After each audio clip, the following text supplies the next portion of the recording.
The White House has said repeatedly that this is a very popular law. If that's the case, why is it important to get out and sell it? It's not selling it. It's literally letting people know their rights, right? It's kind of like you buy a product, you've already been sold on the product, but you need some directions on the box. Well, there you go. Vice President Harris promoting the $1.9 trillion stimulus bill. Senator Bill Hagerty, Republican, Tennessee, joins us now. Sir, there are a lot of people in Tennessee, millions, who are going to get a check from the government as part of the package relief here. It's very popular. Why did you oppose it? Well, the reason I opposed it, Stuart, is there's so many other things in this bill that have nothing to do with the pandemic and have everything to do with the Democrats' socialist wish list. They're bailing out blue states. I don't think Tennesseans should be paying for the more poor mismanagement of these large cities and states. That's what really is at the heart of this bill. And the reason that they're outselling it, that's sort of like Nancy Pelosi saying you've got to pass the bill before you find out what's in it. People didn't know what's in it. And if people did know, I think they'd be appalled. I think that Vice President Harris ought to be standing in front of a penitentiary because inmates are going to get these checks. They clearly are letting people know across the border that illegal immigrants are going to be entitled to these checks. I think it's sending all the wrong messages, the wrong incentives. I mean, it's passed and the checks are already going out. Are you looking forward to 2022? Because the bill is popular now. Are you suggesting that it won't be popular in 2022 for the elections?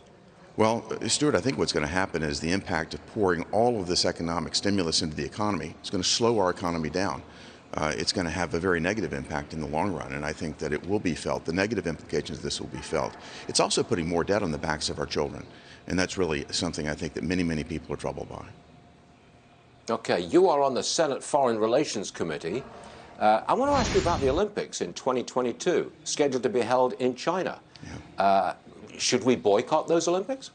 Well, China certainly wouldn't be my choice for the Olympics. The human rights violations there, the genocide that's taking place is very disturbing. I think we should use every bit of pressure and every lever that we can to get the Chinese to change their behavior. The Chinese Communist Party are oppressing their own people in incredibly negative ways. We should use the Olympics and every other lever that we have to get them to change their behavior. I tell you what I am for, though, and that's for the Olympics to take place this summer in Japan.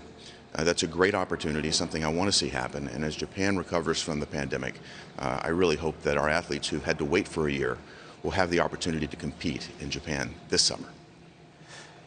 Senator, I'm just getting word of this, but you've written a letter to the president warning about, quote, increasing aggression from Iran. What worries you most? Well, the biggest concern I have about Iran is that we're going to see the Biden administration take steps to appease them. That's only going to accelerate their malign behavior in the entire Middle East region. The administration seems to be very eager to partner up with Europe to bring Iran to the table. But what does Iran want to do? They want to attack Americans, and they want to attack our allies in the Middle East. And I think we ought to take that into account. We need to take into account our allies in the Middle East, including Israel, Saudi Arabia, and their concerns before we leap to the side of Europe and do things that they want just because they want to be back in business with Iran. The president is suggesting changes in the filibuster rule, which means you got to talk. Are you prepared to stand up on the floor of the United States Senate and talk against, endlessly talking against the infrastructure package with tax increases? Listen, we've got a tremendous amount of economic stimulus that we've already poured into this economy, most of it untargeted and undirected.